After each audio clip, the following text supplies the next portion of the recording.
What's up, War Report family? I am your host, C Dub. Auburn is sending 6 Auburn football players to the NFL Combine, and we ask you, which of those guys will hear their name called during this year's NFL Draft? Also, Auburn has a few tough games remaining on their schedule in terms of basketball. We ask you, is it time to panic after last night's loss to Texas A&M? We'll discuss that and more in tonight's edition of the Midweek Report.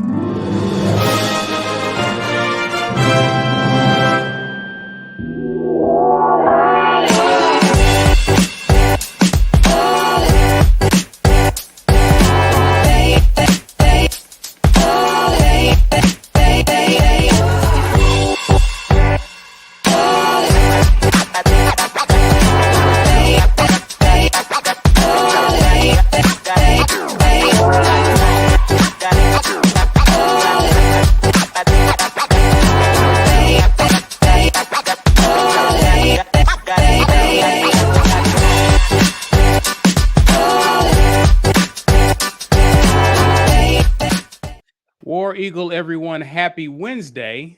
Our first Wednesday in 2 weeks. Happy Wednesday. Welcome to the latest Midweek Report. All 4 of us are here. This show is brought to you by our sponsor, auburnsports.com. We appreciate them for rocking with us and being a supporter of the War Report. And we thank you guys for supporting and hanging out with us. We need you to help us out with some things, guys, because people still don't know who we are out here in these streets. Can you believe it? You can be the solution to that by sharing this content on social media, guys. That's your Facebook, Twitter. Share it. Help people to find our content so we can continue to grow. And while you're here, let us know you're here, not only by commenting, but by smashing the like button. And hit subscribe if you haven't done so.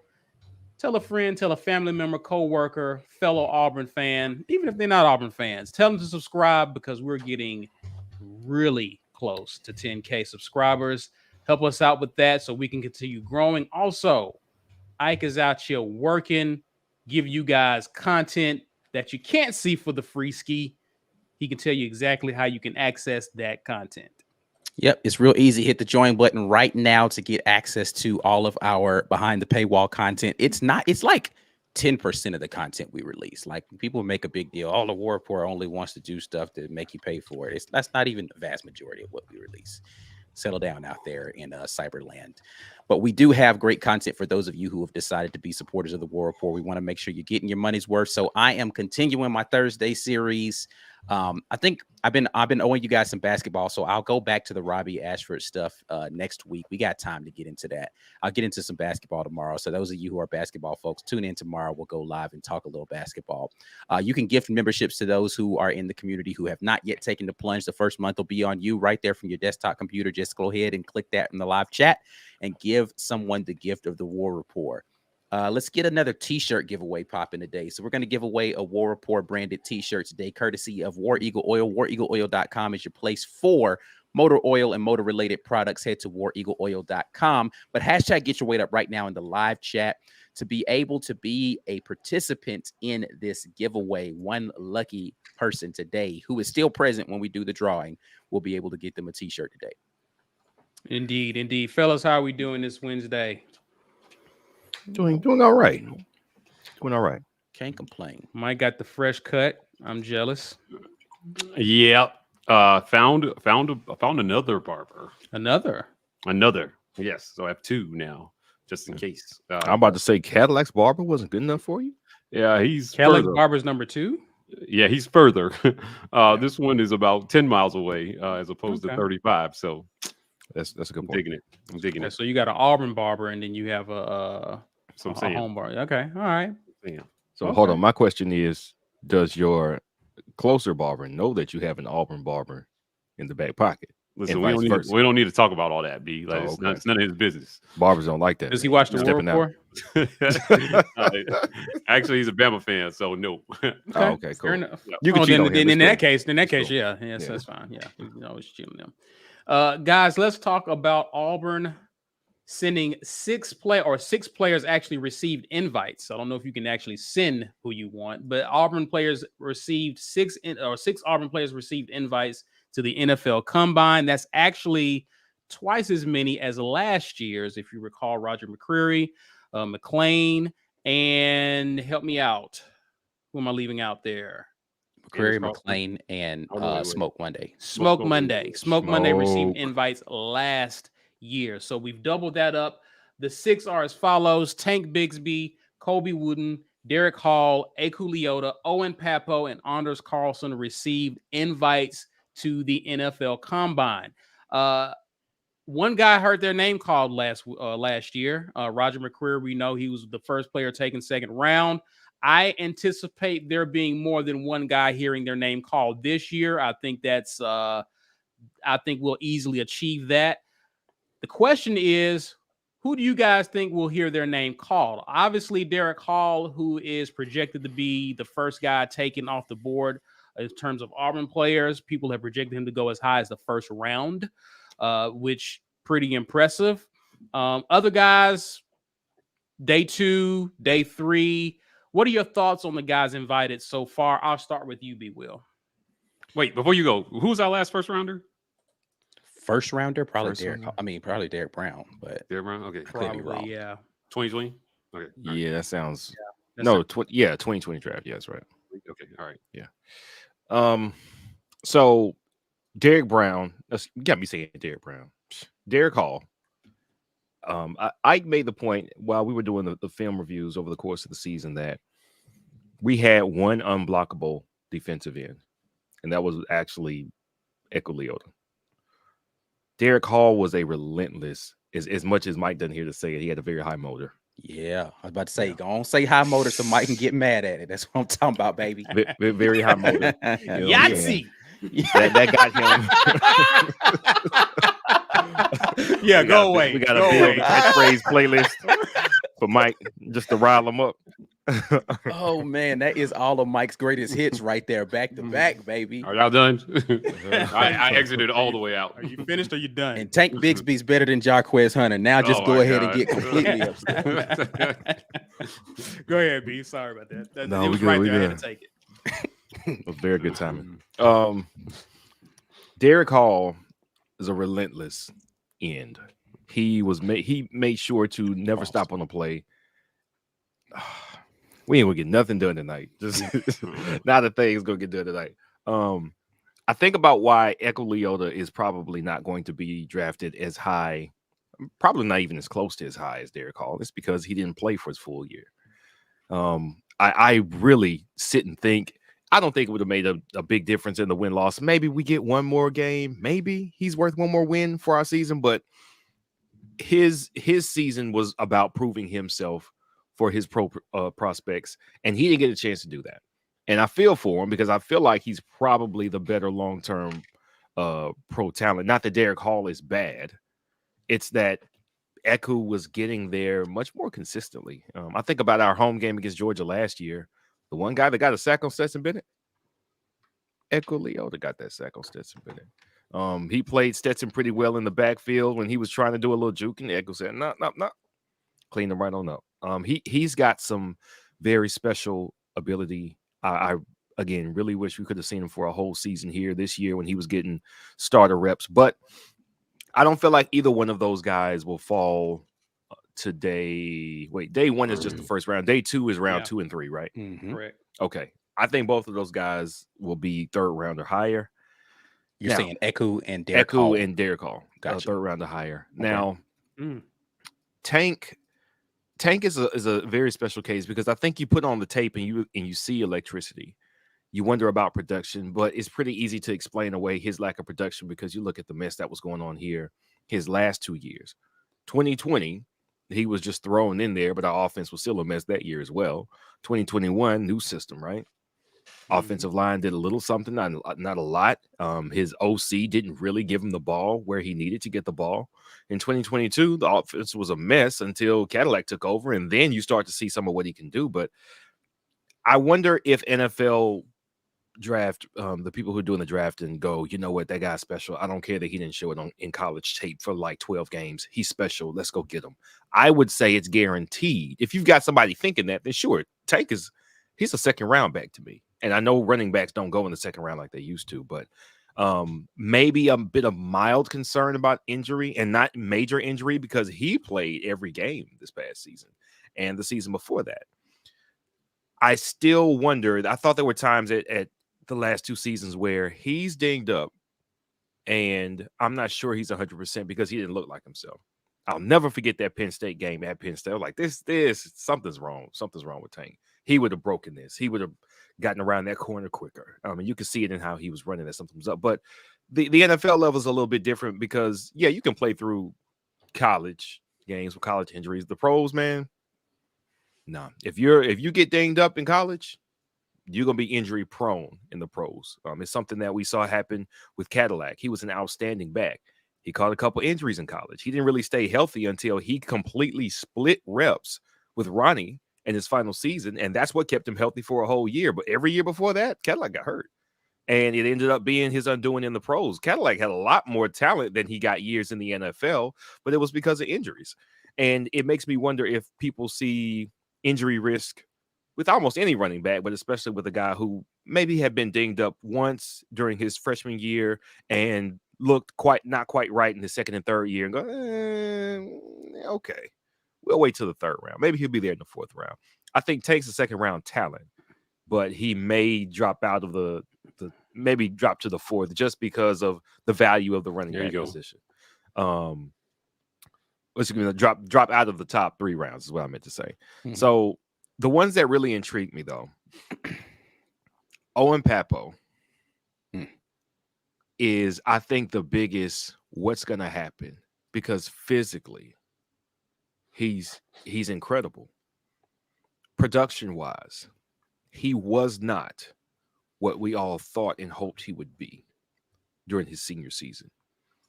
We know that they talked about it somewhat after the coaching change, and Owen said, yeah, we were out here just we weren't trusting each other. We're not trusting that the other guy was going to make it. So you're trying to do too much. You're not doing your job. And that's something that the coaches are working with us on. And I felt like everybody got better once the coaching change happened. But what can Owen Pappoe be on the next level? I have no idea. I have no idea at all. I think it's a bit of a puzzler if he even reached his full potential here, or if that was it, if we saw everything that there was to see from Owen Pappoe. I have no idea. It's a complete question mark to me because it's such a question mark, and I don't think draft scouts are looking for a bunch of question marks with draft picks. That's who they get unsigned. That's who you sign, undrafted free agents. That's what those are for. You invite them to your camp. If you got really big question marks, invite them to your camp because they should be available. I don't want that for Owen. I can see, I think about KJ Britt, right?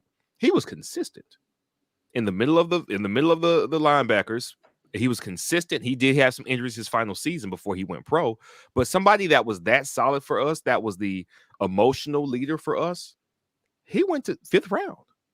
He was a little undersized. I get it. He's a little short. He also didn't play that COVID year too. Right. Well, no, he got hurt early in the COVID year. He didn't call it. He didn't call it out. But that's back. Yeah. Right. Yeah. Right. So maybe some of that was it. But if he was as consistent as he was while he played and he goes 5th round, that gives me concern for Pappoe. All right, you were up and down and I don't know what to make of you. So it's hard to project that you actually get drafted. I could see it because physical potential is outstanding for him. But I don't know. I have a problem. I have trouble trying to place where I think he would get drafted for that reason alone. Anders Carlson, I don't know, man. I don't know if the end of his career was. It's not often kickers even really get drafted unless you're outstanding. So right, yeah. What was it, Aguayo, the one that they spent a second round draft pick on, and then he ended up the worst kicker in NFL history. Oh my goodness! Oh my goodness! You're saying that, but for where he got drafted and what his productivity was, that's awful. Yeah, it was awful. I mean, the worst. Yeah. So maybe Anders Carlson, somebody kicks the tires on him coming out of camp, some preseason games. He'll make somebody's squad. I don't know if he gets drafted, but he'll make somebody's roster. He'll at least make the preseason roster for somebody, and then if he makes it 53, we'll see. Right. You still going to be? Well, I want to say Colby Wooden. Colby Wooden was my favorite player coming into last season, 2021, because he flashed in 2020. I was like, I can't wait to see this dude. I think Colby Wooden is a bit slept on. I know he was injured a lot of the year, and that hurt some of his production, but he still showed up. Colby Wooden is, I think without knowing Colby Wooden, he seems like a lot of fun. He seems like a lot of fun and a dude that'll be really good in the locker room.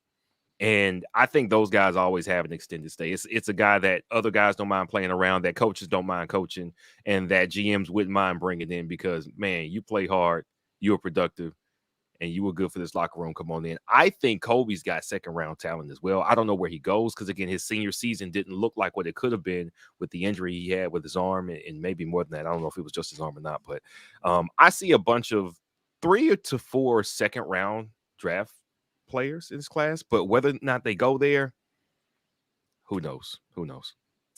And Joseph Ballard, appreciate this. He says Noah Igbenogany actually went first in 2020 as well. So appreciate that bit of information. Yeah, it was a late first rounder. Yeah. He was like the last or the second to last. Yeah. Also, Hot Dog Water says local barber is at the 2 deep and doesn't even know it. Hey, listen, you can't tell your side chick. Can't tell your side chick that she's the side chick. Oh, that ruins all the fun. Actually, some side chicks. If you got it like that, you know, I'm just saying. I got you it. slipping on your pimping. I don't know about that, wife. Listen, I have no idea. I don't even know what y'all talking about. I just know it's true. Listen. What is this side chick thing that you guys speak of? In a theoretical, all right? My wife is over in the other room. Of course, I'm not about that life. Now, Mike, I'm gonna be quick. Listen, Derick Hall and Echo Leota are probably going to be the high draft picks here. I wouldn't be surprised to see Colby Wooden have an impressive workout and climb the boards. I'll be completely shocked if Tank Bigsby gets taken earlier than the 4th round. Here you go. Right. Like I don't think there's much on tape for him. I think he's going to have a really good workout and slept on in this conversation about the draft is the interviews, right? The interviews and how they impress and, things that they say and whatever this current version of the Wonderlic is that they take, right? You score, it's like an aptitude test essentially that players take. And if you score low, it's not good. I mean, listen, Rob Gronkowski fell asleep when Belichick walked in and still got taken in the 2nd round with the 42nd pick. So, who knows what will happen there.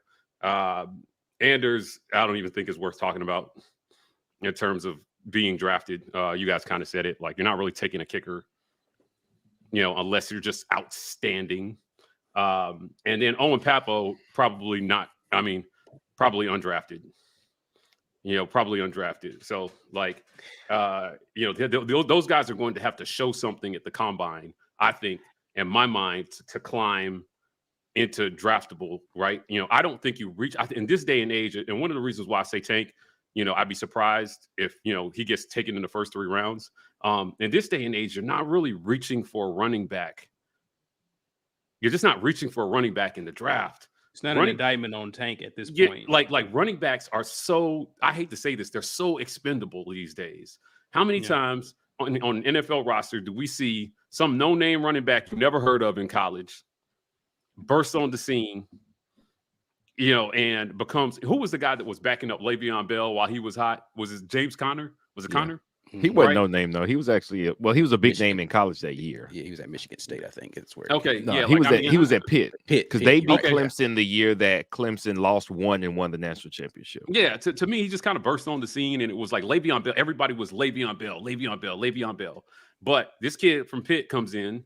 I didn't even know he went there, right? Like, and then he, was a workhorse back. He was a good pass catching back, a good screening back. For the Steelers for a few years. And then he fades off into the ether, right?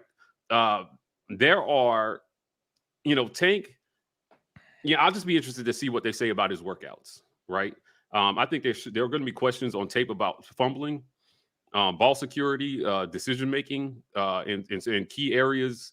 They're going to ask they ask tough questions at the draft, right? In that Iron Bowl when he was stay in bounds, and we likely win the game. He's going to get asked about that in interviews.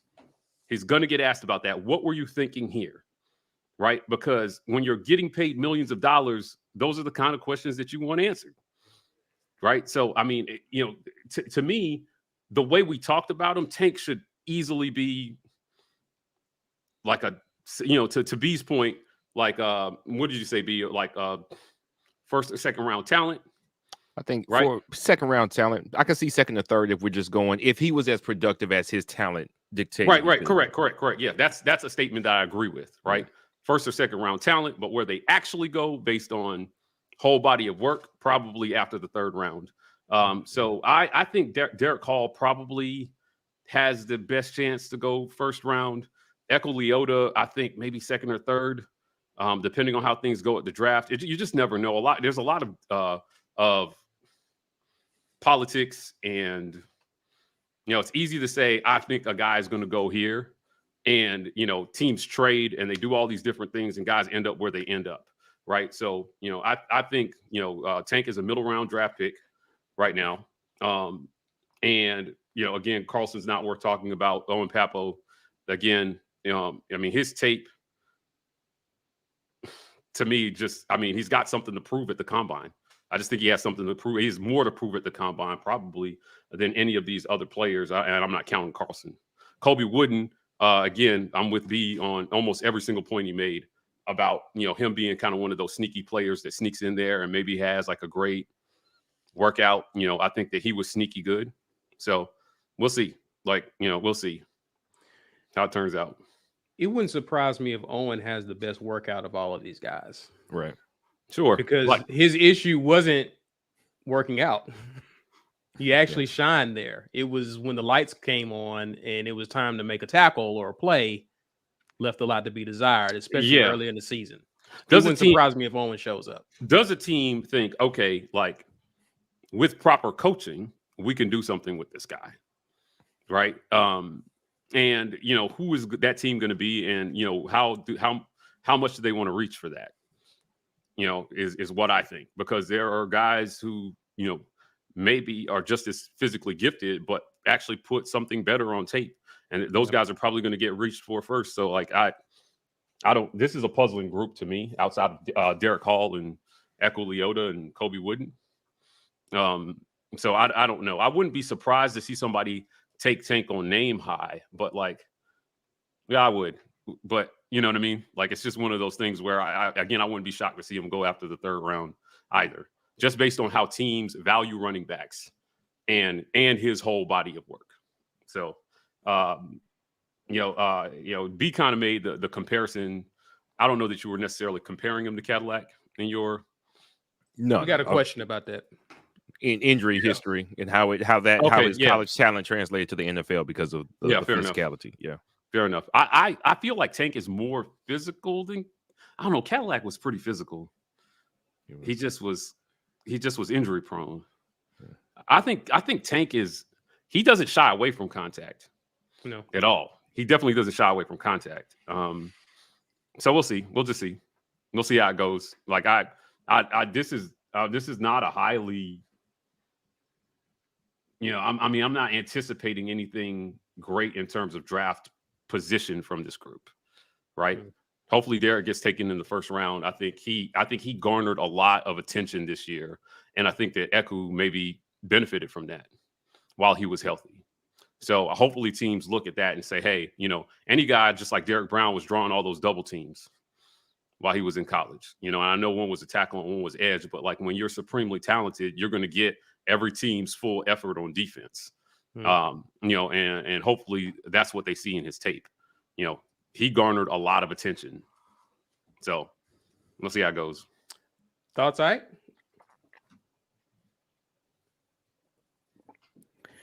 Well, you guys said a lot of stuff. So let me say first and foremost, I don't disagree with most of what you all said as far as draft position. I completely disagree with the reasoning that you got there, which is why I'm not going to go ballistic on it, because your reasoning should, if we arrive at close to the same place, that's fine. I think Derick Hall's probably the only first rounder from this. The one I think I disagree most on is Owen Pappoe, just because I know how NFL scouts are, and he's going to show up to the combine and he's going to run a sub 4.4, and they're going to look at, him being a former 5-star athlete out of high school, and they're going to say they just didn't know how to use you. They're going to turn on the tape and they're going to see some impressive hits. They're going to see him running sideline to sideline, and somebody's going to think, yeah, he's a guy that we can put on our team. I still don't think he's a high draft pick, but I do think he gets drafted just off of his measurables alone. He's going to blow somebody away at the combine, and he's going to measure himself into a draft spot. Yeah. Colby Wooden, I think probably if he gets out of the 4th round, then I'm going to be shocked. Just because he's that good. And he's got plenty of tape to support that. Leota probably doesn't get out of the 3rd round. Pass rushers are too high a premium in the NFL right now. You got to have somebody who can disrupt. And despite the injury being an arm injury and not something to his lower extremity, which is the thing that is going to make him really good at being a pass rusher, is what. And then he went and he was wreaking havoc at senior day. He was just out there blowing people up the entire time. So I think people are saying if he's not even 100% and he's doing this at senior day, oh my God, I can't wait to get him on my roster. Leota, again, going to be a high draft pick. We already talked about Anders Carlson, kicker. There's just not a precedent for a guy being a kicker getting drafted, especially, I mean, maybe a late round but it's got to be a team that's desperate for a kicker to draft a kicker when you can get him on waivers. There's no reason to go and use draft capital on a kicker unless you've just got a bunch of compensatory picks and you're just, okay, all right, well, we can just take a guy here in, final rounds or whatever. I'm baffled at the Tank doesn't have good tape comment. I just don't even understand that. I fundamentally don't understand. Who said he doesn't have good tape? I didn't say that.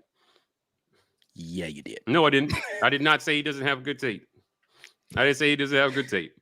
Don't do that. I did not say he didn't have good tape. I think that his tape lacks some things.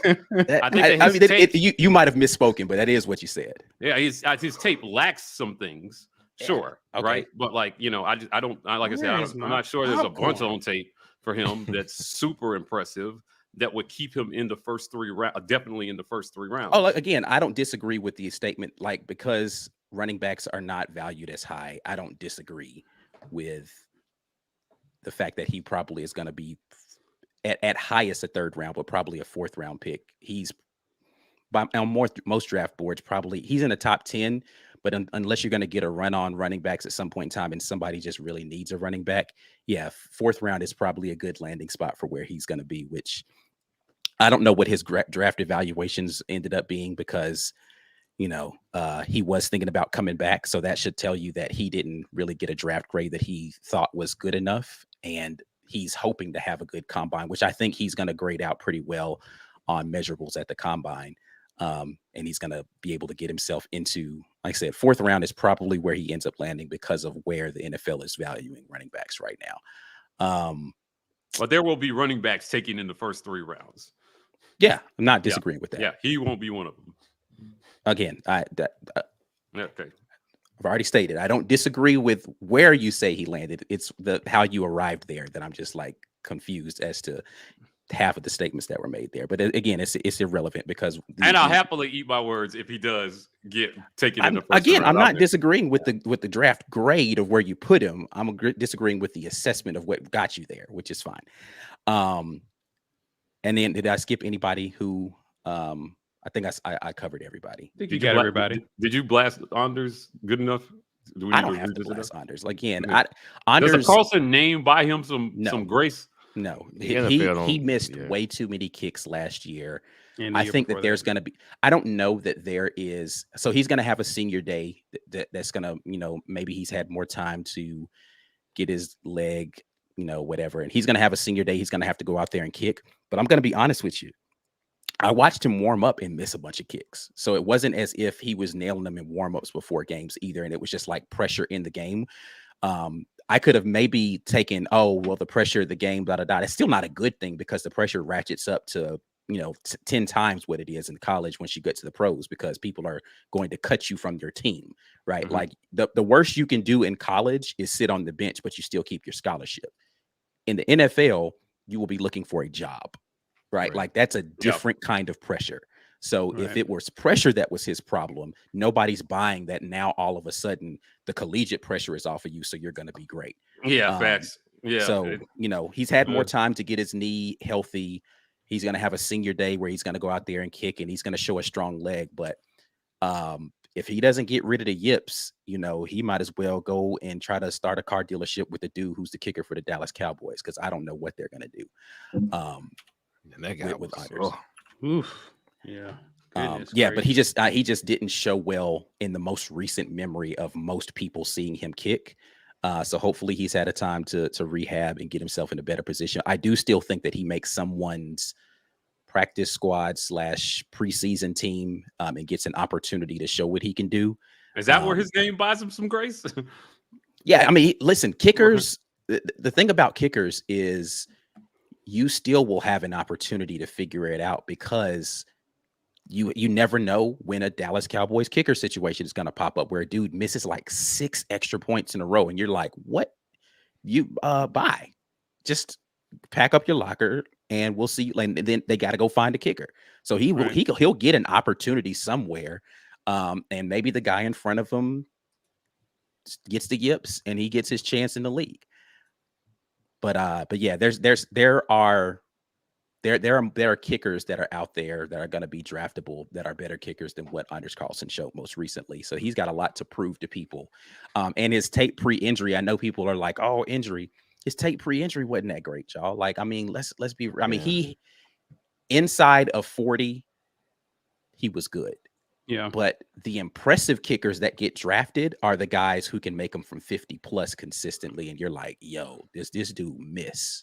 Okay, so just for the record, last year, Cade York got taken in the 4th round. He was the 19th pick in the 4th round. And Cade York was automatic. Right, Louisiana's LSU. Yeah, he was. Cade York was automatic. Like, he might have missed 2 kicks his career. Like, Cade York was not Anders Carlson. Before him in 2021 was Evan McPherson. I think that kind of speaks for itself as well. He was automatic taken in the 5th round. Justin Rawasser from Marshall went to the Patriots, 5th round. And then there was Tyler Bass in that same class that went in the 6th round. And then in the 7th round, Sam Sloman that went to the Rams. Matt Gay, Bucks 2019. Austin Siebert to the Browns in 2019. Those guys, I'm seeing a lot of 5th, like the highest draft pick since 2017 has been 4th round. Pretty much, let's just say, let's say Anders is the 6th or 7th best kicker in this draft, and they're not going to start selecting them until the 4th round. Yeah. The last 2 years, there was only 1 kicker taken in each draft. And then somehow, inexplicably, in 2020, like there were 3 kickers taken. Yeah. I just don't, I don't see it happening, because again, he's not even the best guy on the board. So you're going to get to, 6th, 7th round before anybody's saying, do we need a kicker? And by then, he's still not the best kicker available. And his brother was taken in the 30th pick in the 5th round. And his brother was I don't know if it's a debate whether his Pro Bowler. He's a Pro Bowler. Yeah. Right. I mean, I don't know. Again, and that's I know it feels like we're bagging on him, but I mean, that's the honest truth. Not as bad as Corey. So Corey. I'm not doing that. Come on, man. Thomas Jones. I'm not. Nope. Thomas Jones. Appreciate the super sticker. Appreciate you. I'll start your comment, Corey. Thomas Jones asked, "What's y'all's opinion on the NFL Players Association? DeMaurice Smith called it in the NFL Combine because it lowers players' value." You guys heard about that? Listen, there's something to this. There are a lot of players who legit skip the combine. You can skip it. That's why it doesn't. It only lowers your value if you're going there and you're going to lay an egg. Like some players need it to raise their draft stock. Yeah. Right. Yeah. Listen, if you did Cam throw at the combine? I don't remember. I don't know if I remember he put on a private workout with his quarterback coach. I don't think he did. And Trent Dilfer was calling it one of the best workouts he'd ever seen. And there's something to throwing with your guys on your practice field at your pro day. Now, I filmed like 5 of them where there were guys who raised their stock at their pro day. You know, I remember listening to the scouts talk about Jay Ratliff, and they just talked about how good his hands were. He ended up being a Pro Bowler. Mm-hmm. So I don't know. I agree. I agree with what Ike said. Like, you know, again, some guys need it to raise their profile. If you get invited, you're going, you know, because you can't hold out. They need to see more of you. Yeah. Right. But if you, let's say you're, and I'll use the example for lack of a better player, just so we stick with an Auburn thing. Let's say you're Tank and you're projected to be a first rounder, right? You might want to limit what you do at the combine. Right. Yeah. You might want to limit some of those things. You may not, I'm like, do I need to prove how fast I am at the combine? Because you can be slow that day. Right? You can just get a bad start out of the block, so you can have a subpar 40 time, but it doesn't mean that you're slow. You know, now I know there's something for performing when the lights are on at the combine, but you know, if you're already projected to be a first rounder, we see guys do this all the time. They skip certain workouts at the combine. Yeah. Like, you know, I'm not running a 40. Y'all know I'm fast. Right. So there's no reason. Or if I do run it, I'm running it at my pro day. Right. Yeah. A lot of those guys, to your point, they're going to just say, you know, listen, if they're going to run something, it's because they know they're going to put up an impressive number, or they need to show people I'm faster than what it looked like on tape. Right. Like, okay, it looks like, you know, I'm a 4.6 guy, but then you go out there and you run a 4.4 and everybody's like, whoa. That's why I said Owen Pappoe is going to go blow some people away, because he looks fast on tape. He doesn't look sub 4.4 fast. He's going to go out there and he's going to run a 4.3 to a 4.4, and people are going to be like, what? Yeah. Because he's a physical freak. And it's going to do that, though. It's going to blow somebody away that he's that fast playing linebacker as big as he is. And they're going to say, yeah, we got to figure out something to do with this kid. I promise you it's going to happen. Yep. Promise. Yeah, it's going to happen. Yeah. He's legit. He's cornerback fast, but he's a big dude. I expect him to be impressive. Hot Dog Water, again, love the name. Do we think Tank has a similar career trajectory as Caddy? I think he's more durable, honestly. Yeah, I don't know. I mean, so Cadillac, I mean, people forget Cadillac was, you know, offensive rookie of the year. I think his rookie season. Right. People forget how good Cadillac was in the NFL. I don't know that Tank, I mean, and then too, Cadillac was drafted in the first round, so he got the opportunity to play immediately. I don't know that Tank's going to be in that position where, you know, who is that we were talking to about productivity based upon draft spot? Like if you're drafted in the first 2 rounds, they're expecting Devin Aroma should do. Yeah. Like Mm-hmm. his draft position will tell you what people think his career trajectory is going to be, unless he goes to a team, and I'll just use him as an example, like the 49ers, who just are running back factory, and they got guys that get hurt in front of him. Mm-hmm. He's going to be sitting behind somebody. Like if he goes and gets drafted by the freaking Titans, it's not going to be a starting running back. Right. So he'll just be sitting there. So I think Devin said he said first 3 rounds, maybe. That's what I'm saying. If you're a first rounder, they expect you to start immediately. Second and third round, they're expecting year 2 or 3. Yeah. That you're going to be there ready to start, because that means that they've probably got an older guy who's going to be on an expiring contract. You'll be on your rookie contract. So they're expecting, great, you're going to step in and we have the space to get rid of whoever in front of you, or let them walk if we can't get the contract negotiations right. Mm-hmm. Tank's not going to be in that scenario. He's going to be 4th, 5th round pick. And if he sees the field and he does really well, they're going to be ecstatic because they got him for cheap. Yeah. I think that is probably one of the things that some team is going to get like super lucky about where they get him. Right. Like, I mean, can you imagine? It's like in your fantasy draft when Cooper Kupp falls to like the 5th round and you draft him and then you blow everybody away. That happened to me. Right. I drafted Cooper Kupp in the 5th round and everybody was just like, I was like, I can't believe he's still sitting here in the 5th round. Yeah. These guys are blind. I think, that's going to happen for some people where they're just like, okay, he's still available. Yeah. We're drafting him. Yeah. We're taking him. Yeah. It's a no brainer.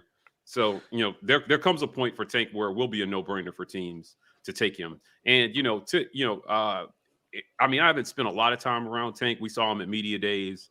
He is a physical presence. Like, I shook his hand at SEC media days, and I was surprised at how small my hand. I was just like, bro, what is going on? Why does it feel like I'm bro? It was emasculating. It was very emasculating. Don't ever slap me. Yeah. No, I didn't even want to talk to him after. But Derick called too. Actually, all them dudes, Shanker, they you see them on TV, and you're they don't look big because they're next to a bunch of other big people. Man, bro, in person. Yeah, it's some big dudes, bro. They got their way there for sure. Ernest Vaughn says 55 would be a first rounder if he had a whole year. Sure. Absolutely. I think there's no doubt in my mind if Leota played the entirety of last year, somebody's taking him in the first round. Who 55 was, Mike? Yeah, I was like, we don't have any offensive players with 55. I agree with that. Again, he showed flashes the moment he set foot on campus. That's what's crazy, Corey. I don't have small hands. That's why I was like, yo, why are your hands this big, bro? Like, he's a smart player too. Yeah, I think he's going to blow teams away in the interviews. Yeah. And they're going to think this is your ultimate team guy. So he can play football at a high level. He's going to be great for the locker room. I think Eku is just going to I think he's so underrated. But when they get a chance to talk to him, he'll bring that rating up quite a bit. Yeah, for sure. Blake Robinson, before we get to the break, says, I unfortunately see Owen having to take the XFL or USFL route. I don't know. Like I said, I think that combine is going to get somebody to want to draft him, man. I really do. Like, his numbers aren't impressive. His tape is not going to blow you away, but he's going to put up some eye-opening numbers at the end. Somebody's going to take a flyer on him just off of a draft project situation. Yeah, we will definitely see. Good talk, gentlemen. You have been watching, ladies and gentlemen, the midweek report up to this point. Do us a favor. Share this content, guys. Not everyone knows we out here. Let them know that we are out here. Smash that like button and subscribe to help us get even closer to 10K subscribers. Let's pause, pay some bills, acknowledge our sponsors. This edition of the War Report is made possible by our generous sponsors. AuburnSports.com. For news and notes on all things Auburn Sports, head over to AuburnSports.com. Athletic Architects. For young athletes looking to secure their financial future, let Athletic Architects help you to build your financial house. Head over to BuildTheHouse.com.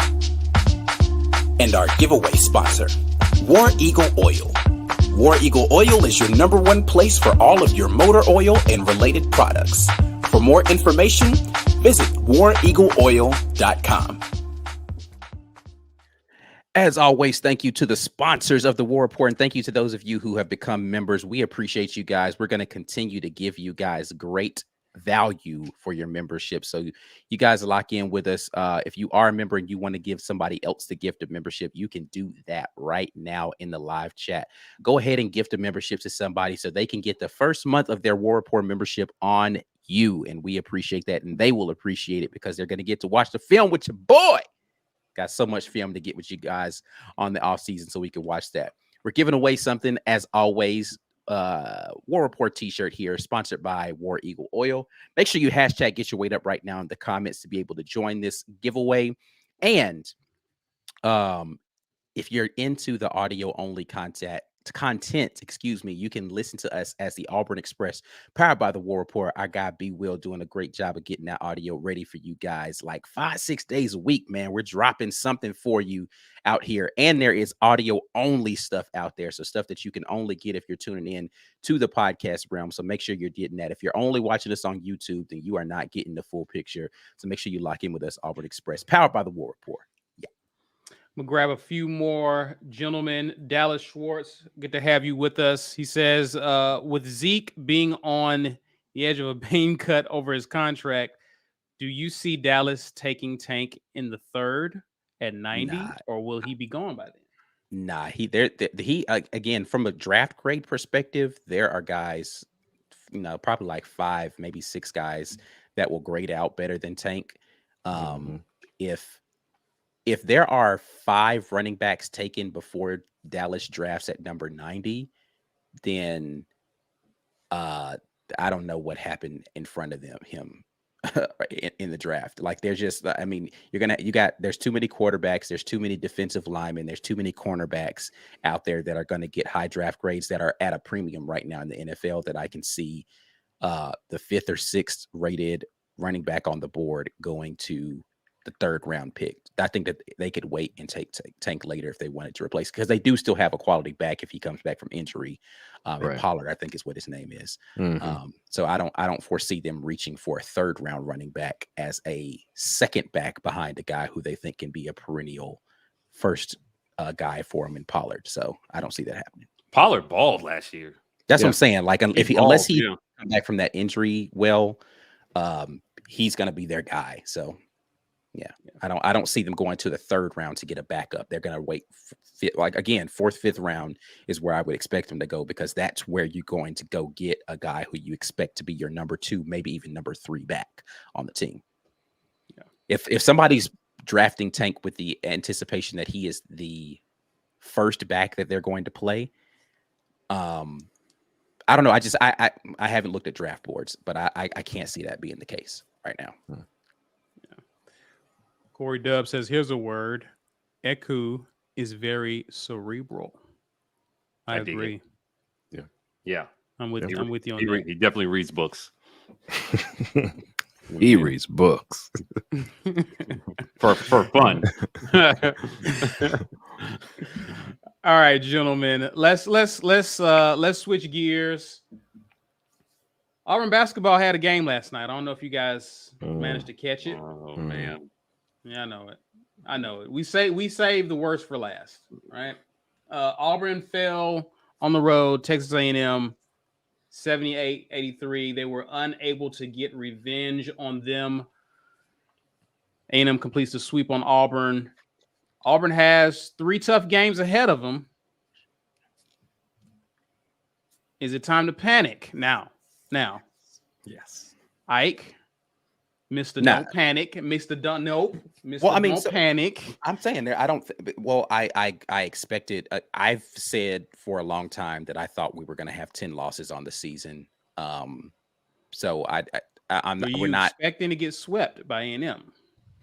No, I wasn't expecting to get swept by A&M, but I think that I also wasn't expecting us to play Tennessee as well as we did. So I think that we could possibly. I thought Tennessee was going to run us out of the building at home. So. I think we have an opportunity to split with Tennessee, and I do still, as good as Bama is, think that we have the possibility of splitting with Bama. So I'm not in a panic mode as of yet. Missouri is more gettable than I thought that they would be. Right. There's no reason we shouldn't beat Vandy. No reason we shouldn't beat Ole Miss. Right. So no, I'm not in panic mode as of right now. The Kentucky game, even though Kentucky's playing better right now, if we were at home against Kentucky, I'd feel a lot better about that game. But Kentucky is not an unbeatable team. So for me, the question is more so, how are those games going to be officiated? And I know that sounds like a cop-out answer, but if Auburn's allowed to be physical in a basketball game, Auburn has a better chance in the basketball game. Right. They didn't allow Auburn to be physical last night. They did in spots, and that's what was so frustrating. Because portions of the game, when Auburn was taking leads, Auburn was allowed to be physical on defense. We were getting out in transition. We were doing all the things that allow us to score, which is why we put up 78 points in the game. But then for some reason, inexplicably, they was like, that's enough of that physical stuff. And Texas A&M was able to get back into the game every single time. They were able to make a run. And all of those runs were catalyzed by whistles. Yeah. It just was like, you can, if you're a Texas A&M fan or you're a fan of some other team right now and you feel like I'm an Auburn player, listen, I will say, as bad as I felt like that call was at the end of the Tennessee game, Auburn should have won that game, and the officials were not the reason why we lost. You make buckets, you win that basketball game. Plain and simple, you had opportunities. The Texas A&M game, I feel like, was poorly officiated. Yeah, it just was. It was a poorly officiated game, and that poor officiating, I think, is a direct contribution as to why Auburn lost that game, because every single time we were seizing momentum, the whistle took it away from us. The discrepancy in the fouls, the discrepancy in the Auburn was in the penalty before Texas A&M was in the second half of that game, Texas A&M shot twice as many free throws down the stretch. Yeah. It just wasn't an evenly officiated game, and I just don't understand how you could watch that game and think that it was. Right. So no, I'm not in panic mode right now. The problem is you don't know which Auburn team offensively is going to show up from game to game. Correct. So, right. To be clear, Auburn was fouling. The problem was Texas A&M was too, and they just weren't calling it. Correct. That's what I'm saying. Yeah. It's the discrepancy that I have an issue with. I'm not saying that Auburn was getting whistled for stuff that wasn't fouls. I'm saying at one point in the game it's not a foul, and then 2 minutes later it is, and I'm just like, that was just not a foul a minute ago. What are you talking about? So how am I supposed to know how to play basketball tonight? Yeah. Okay, so I have a little different view than Isaac tonight. I do think it's time to panic but not necessarily because I think Auburn is bad. I think they have had an unprecedented stretch of just horribly officiated games. And with the weaknesses that this team has, I just don't think if they continue to call games this way that they're going to be able. Yeah, that's like fair. I mean, with the games they have left, Alabama, Missouri, like Ike mentioned, we should beat Vanderbilt and you should take care of Ole Miss. But then I don't know, man. Missouri streaky. I don't know. Yeah, like Missouri streaky. Yeah, Missouri's. I don't know, man. Like if they're hitting threes that night, it's going to be a tough game. To Mike's point, that's been happening to us too. People just automatically there goes the basket. I wouldn't sleep on Missouri. Good thing that's at Neville. It's on Valentine's Day, so I don't know if that's good or bad. And then you in Kentucky, Alabama, Tennessee. Yikes. So, Ike said that's a he expected this to be a 10-loss team. But if you are counting, if we're going just by who's probably going to be favored, this might be an 11 or a 12-loss team down the stretch. We're only favored in, I think, the Vanderbilt and Ole Miss games going forward for the rest of the season. Right, correct. Yeah, so if we just go by that, this is a 12-loss team. So they're going to have to beat somebody they're not expected to beat. And I'm just not sure who that is right now because they, even in spite of the poor officiating, there were chances to win down the stretch. Sure. I was not in love with the logo 3 by Wendell. He was hot. Now, listen, I don't want to take anything away from what he did to keep Auburn in that game, aggressively going to the hole, making circus shots. But the decision to pull that 3 from that deep, there was time. Yeah, I didn't love it. Shot. I hate it. Yeah, I didn't love it. It got blocked. It was an air ball, but it got tipped. Right.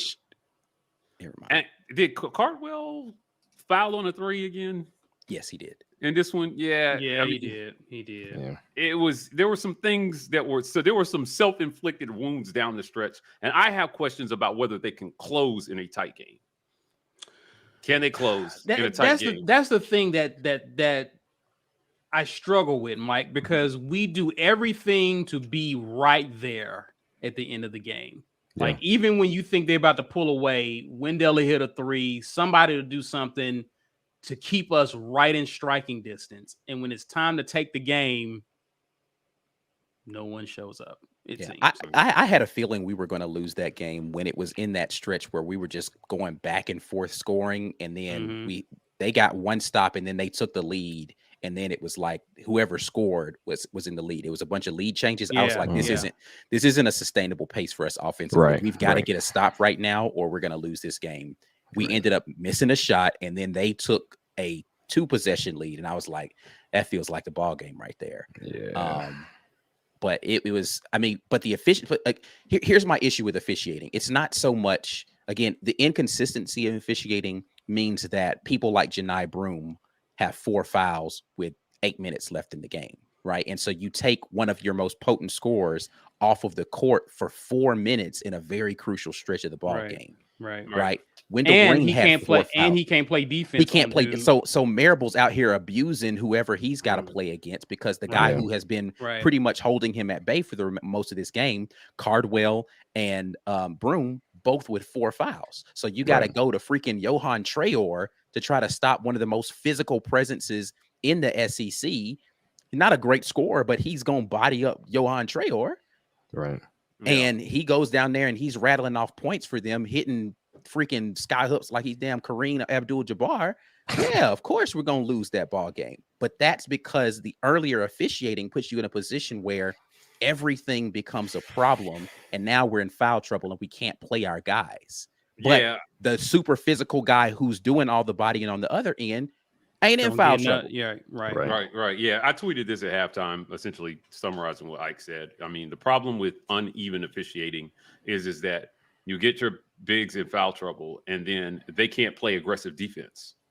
It completely changes the complexion of the game, right? Yeah. And so, you're either worried about fouling out, right, or putting the other team in the bonus super early in the half. Yep. And it changes everything. And so 39 free throw attempts to 14 guys is bullshit. Yeah, it's crazy. It's absolutely like I'm telling you, it's complete crap. And I was looking at it, I'm just thinking, you would think the way some fans reacted on Twitter, Auburn went like 2 for 20 from the free throw stripe. They were 9 for 14. If those percentages hold and free throws are even, Auburn wins this game easily. Exactly. Right. And that's I think that's the entirety of the point here. The entirety of the point is, we should have made. I mean, you don't expect Wendell Green to miss a free throw like he did. You don't expect Jay Will to miss a free throw like he did. Cardwell airballing a free throw, nobody. But that is the exact point, Mike. If you hold those percentages and you actually shoot your reasonable amount, and again, a physical game on both ends, Texas A&M being physical, us being physical. If you hold those percentages, you win the ball game. And more of their guys are in foul trouble, so they play defense differently. Listen, if they shoot 14 free throws, they might hit 12 of them, right? But there's only a 3-point differential in free throw shooting. Auburn won almost every other statistical category in that game. Yep. Field goal percentage, 3-point percentage, rebounds. Yep. Like, they won almost everything, and they lost the game because Texas A&M scored 31 points on free throws. Come on, man. Like, I just don't. I know that the whole, we need to stop blaming the refs. This is just not a good free throw shooting team. Our free throw shooting, Auburn's free throw shooting, did not cost them the game. Right. It didn't cost them the game, and it feels like the front end of the one-on-one misses They feel tough in a tight game, but the truth is those weren't devastating misses. They only feel that way because of the way the game was being officiated. Correct. It was awful. It was completely unfair. And, at some point, I hope none of these guys ref a tournament game because these kids bust their ass to get to the tournament only to have a game taken away from them by the refs. Yeah. Bruce Pearl had questions after the Tennessee game, and the rep was just like, "We gotta go. Bye. Churches closes at 10." I think it's almost ridiculous. That's an appropriate place for them to go eat too. Exactly. That's very appropriate. But I'm saying they didn't even try to go review it. They were just like, "Nah, it wasn't a foul." And it's like, we're not even reviewing this. Why? Can somebody explain to me what is a reviewable situation in college basketball? Yeah. I don't know. Wait, did they review calls in college basketball? Yes, absolutely. Yes. They've gone to the monitor to review stuff plenty of times. They went to the monitor to assess whether or not they were going to give a tech in last night's game. Right. They did. They did that. I don't understand. There were points during the game where it wasn't Texas clear A&M who clearly the ball hit went the out. ball out. Right? Yeah. At the end of the second half, the Texas A&M dude kicked the ball out. We didn't even see a replay on ESPN. I was like, we're just going to brush past that. That dude did a rainbow kick on the ball right out of bounds. And somehow they missed it. And there were like 4 calls like that where I was like, can we at least take a look at that? Now, the one where Flanagan, I think he actually did kick it out. It was close. But there were 3 other ones that I was just like, I don't understand. What is the review table for? Right. Yeah, no, they absolutely can go to review, and they just have refused to do it.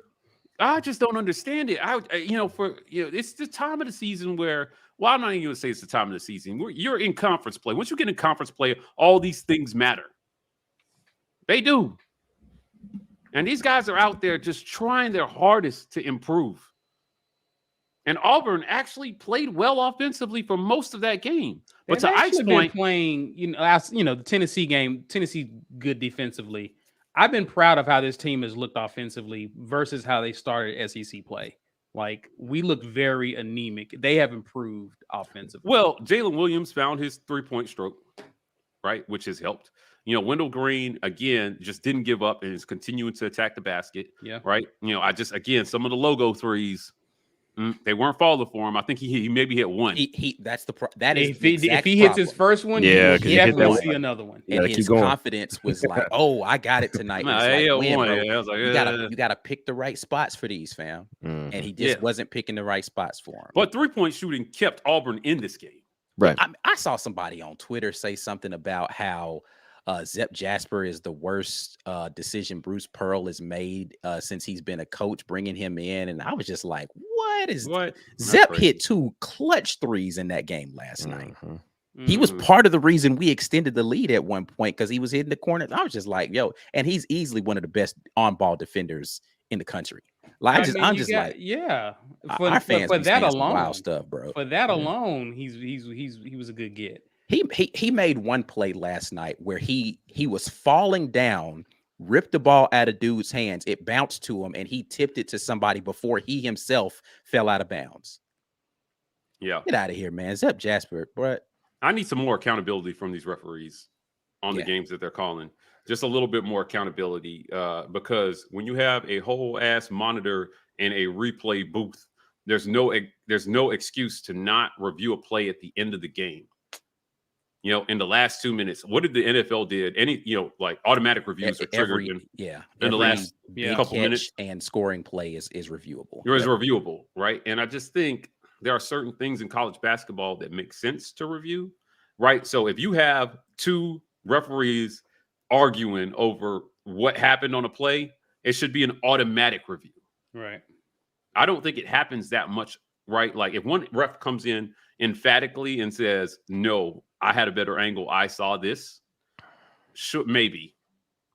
But if there was a couple of situations where they were looking around at each other, and I was like, well, just go to the monitor. Just go to the monitor. When there's a delay and you're looking at each other, that should be automatic for sure. Yeah, or there should be somebody watching these games that just says, hey guys, call this one in, we're going to review it.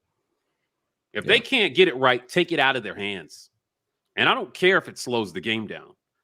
Get it right. Just get it right, man. We can afford, and then figure out a way to get through the reviews expeditiously. Now, it's something the NFL had to work on. At first, the reviews were painstakingly slow. Yeah. And as, the years pass, they have become more efficient at reviewing faster, unless it's an extremely complicated play where they're trying to find the right angle to see what happened.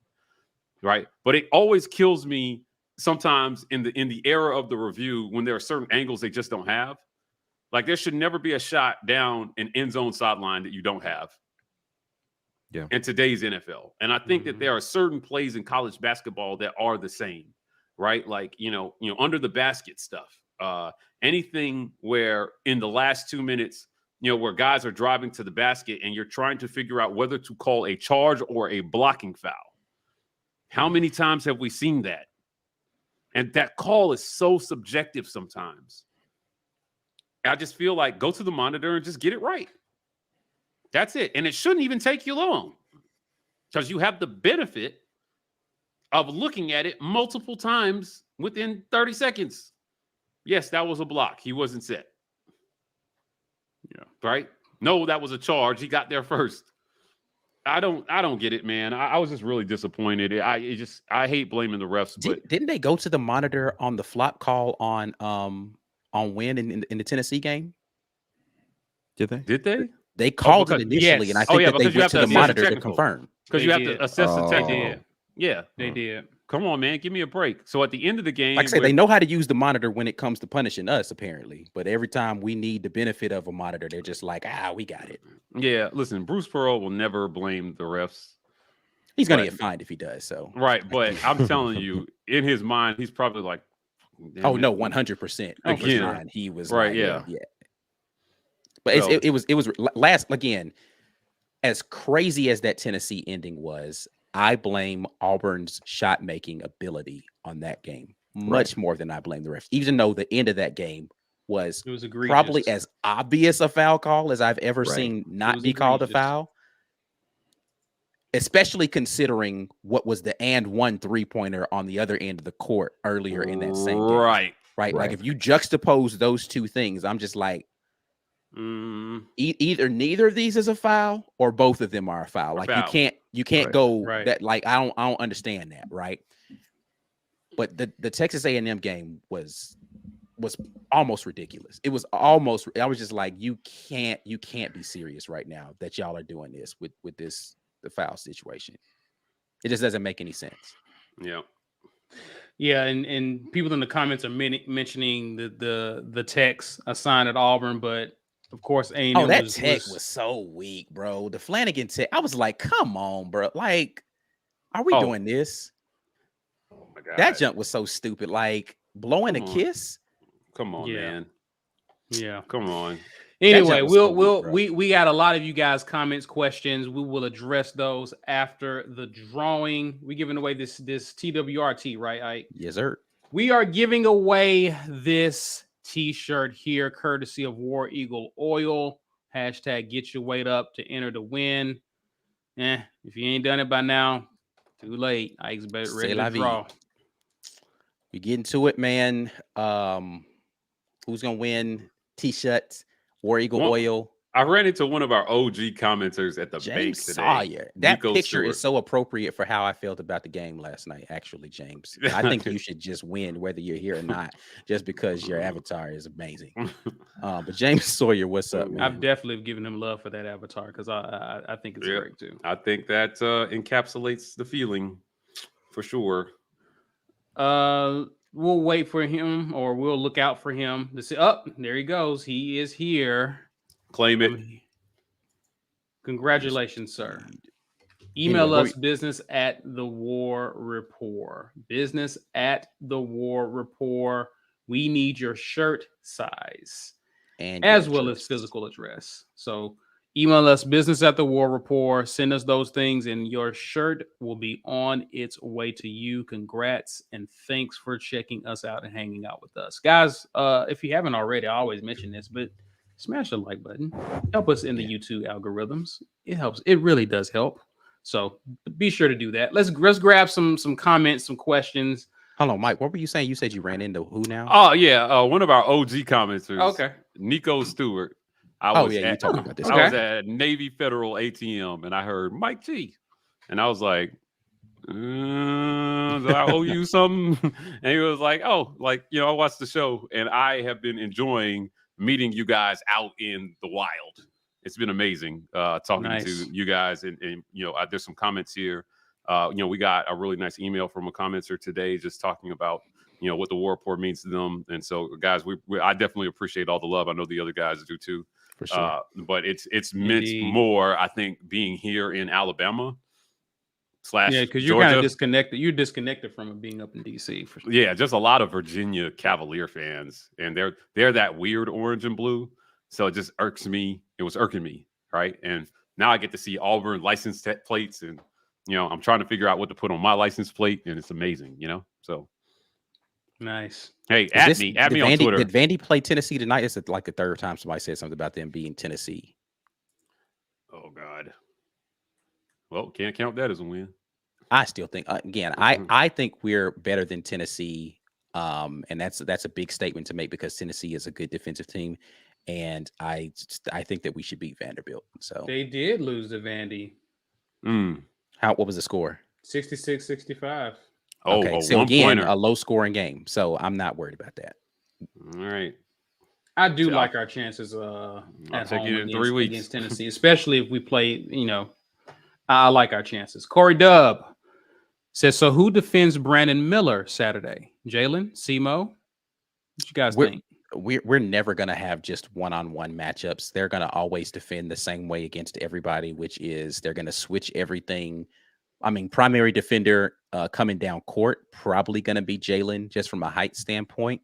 But they're going to be switching people all over the place. What if Nate Oates is as good a coach as Bama fans want us to believe, then they're going to put Brandon Miller in the pick and roll, in the pick and pop scenario, and make us switch. Flanagan could probably hold him down a little bit too, but they're going to put Brandon Miller in the pick and pop scenario with whoever is the small guard on the court. So if it's Wendell Green, then they're going to put him in the pick and pop scenario, and they're going to force us to switch that and isolate Brandon Miller on him. If he's as good a coach as everybody says he is, you're going to see that a bunch in the game. And Auburn's going to have to come up with a way and how they're going to defend against a pick and pop scenario with Brandon Miller. That's how I would do it. I put Wendell's in the game, Brandon Miller's in the game at the same time. Great. Whoever's on him, we're going to put him in pick and roll, and we're going to force Wendell to be the guy that switches onto him, and we're going to make Auburn come bring a double team and try to get it out quickly. Blake says if we can get a fairly officiated game, we could win more games. Pretty much what we have been talking about.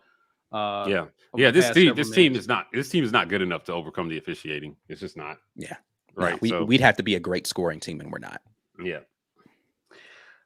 Peepaw says Johan is developing. He's given a lot of good effort. He's still not there yet. Yeah. Agreed. I agree with that. Especially in games like this. Peepaw says do not run the last play through Wendell because the whole arena knows he's getting it. That's actually a reality. They're going to put him in a pick and roll scenario with Wendell, and it's just we've got to find a better way. If you don't do that, then what do you do? So people are going to think I'm crazy for saying this, but I think that you actually, if you're going to go.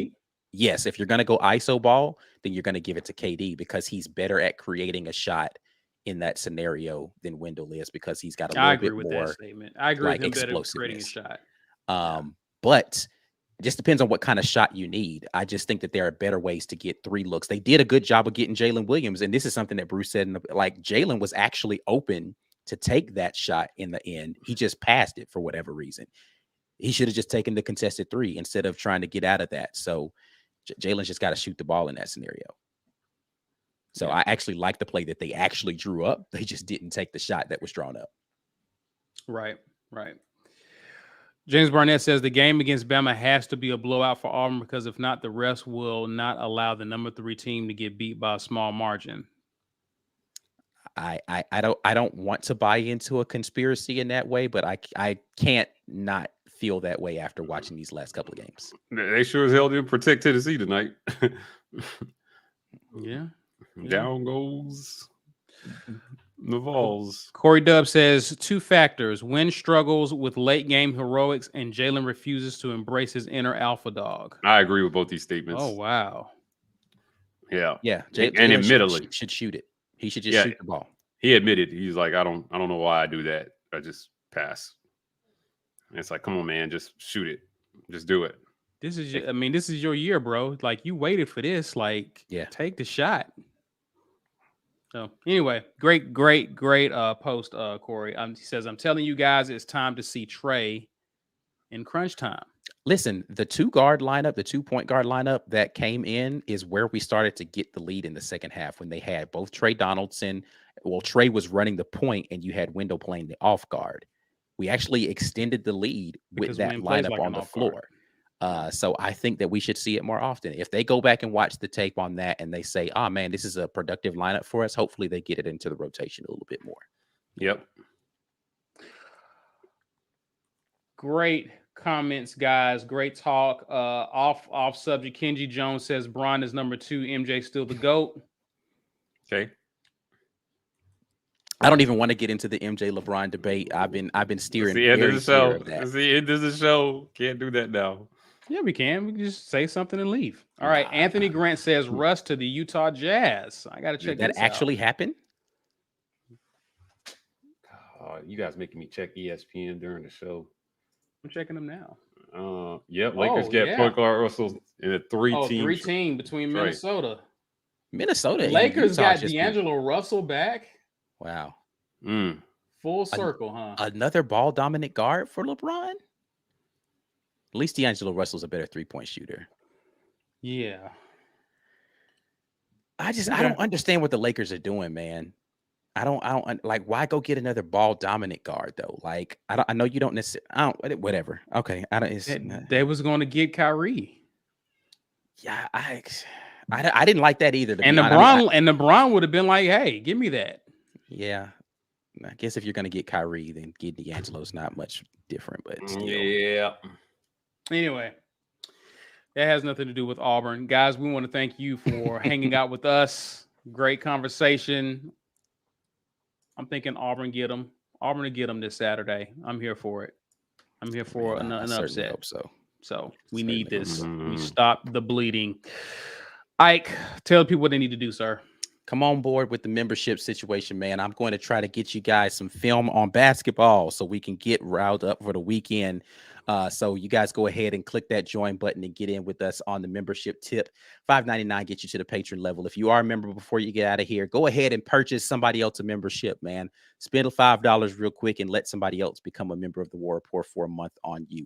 If you didn't get a chance to win something tonight, that is quite all right, because you can go to the merch store, warreport.com. You can head over there, purchase some merch, read an article, do whatever you want to. We do have some great articles up there being written. And congrats to our guy, Elliot, man. We didn't talk about this, but Elliot Huckabee came on recently as the newest writer for the War Report, man. Hey.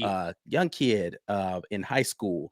So he's on board right now as a War Report writer. So we do have some new content going up from Elliot on the website, as well as B. Will's been writing articles. So make sure you go and check that out. Also check us out in audio format, Auburn Express, powered by the War Report. You guys make sure you lock in with us wherever you listen to podcasts. If you want to get that audio format, some audio only conversation is happening right there, Auburn Express, powered by the War Report. And before you get out of here, guys, as always, there are many ways you can help us, and they're all free. Share this content on social media, smash that like button, subscribe, tell a friend to subscribe, grab their phone and subscribe. Just subscribe, help us get closer to 10K. And again, we appreciate you guys. Less than 100 away from 10K, y'all. Come on, man. Like, we getting there, y'all. We're inching closer and closer. YouTube isn't only a place where we reside, as well as podcasts. We're also out here on Instagram, Twitter, and Facebook at The War Report. We are TW Rapport on TikTok. That's it for now, guys, but we will be back Friday with the morning drop. Are we going to be doing one tomorrow? Yeah, Friday. No. Tomorrow's just film review. So you guys lock in with me tomorrow to film review. Friday, we'll be back with the morning drop. We'll be back on the morning drop, guys. Until then, enjoy the rest of your evening. And as always, War Eagle. Peace.